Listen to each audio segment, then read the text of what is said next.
The UN Security Council has met for an emergency session to discuss the Trump administration's actions, which many states say violated international law. Ben Knight is in Washington and has been following developments here. Ben, what has been said? Yeah, Gemma, the Russians and the Chinese came out particularly strongly on this one, which is interesting when you consider that much of the discussion, or a part of the discussion about this, has been whether the US action in Venezuela would give China a green light to go into Taiwan, or Russia to get essentially more of a green light to go into Ukraine. But they've been very critical. Russia has called it an act of armed aggression, saying there was no justification for what it's called US crimes in Venezuela. It's called on the United States to release both the Maduros.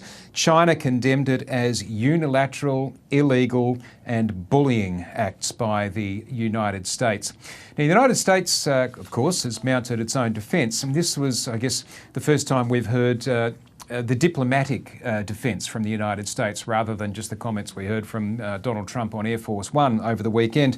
The US ambassador to the UN, Mike Waltz, called it a surgical law enforcement operation against two indicted fugitives of American justice.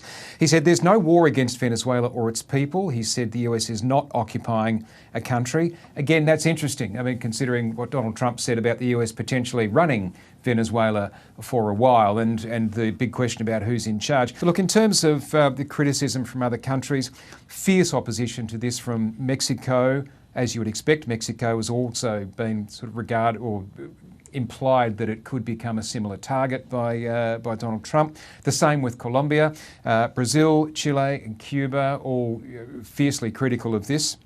There was support from Argentina and from Latvia. We know Donald Trump's very close to the Argentinian leader, Javier Milei, so Argentina was a strong responder, a strong supporter. The UK said that it's basically taking the line that Nicolas Maduro's claim to power was fraudulent.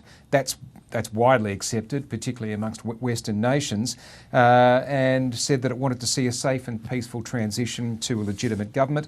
Did say that the UK reaffirms its commitment to international law. And it's, you know, the potential breach or the alleged breach of international law that is the basis of much of the criticism. That's certainly what the Secretary General of the UN, Antonio Guterres, had to say. And just finally, France, the other permanent Security Council member, said that the operation runs counter to the principle of peaceful dispute resolution and the principle non-use of force. So pretty much walking down the middle there.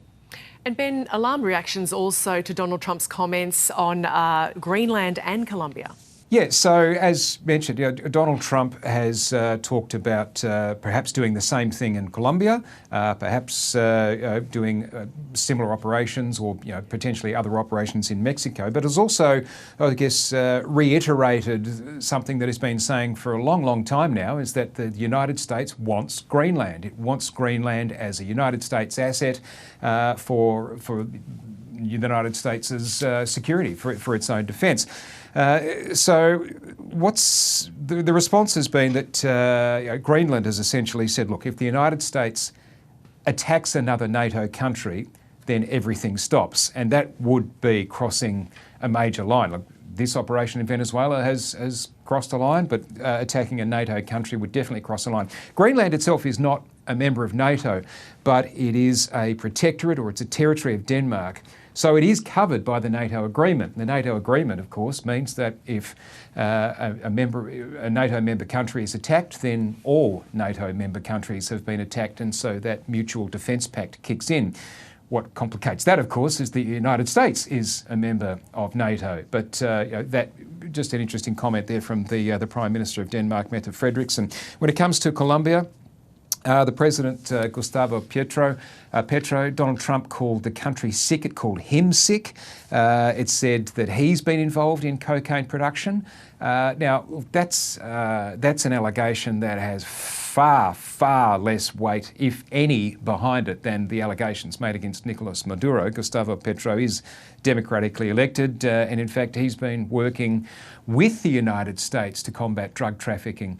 And interesting, what he had to say, first of all, was that if you detain a president who my people want and respect, you will unleash the people's jaguar.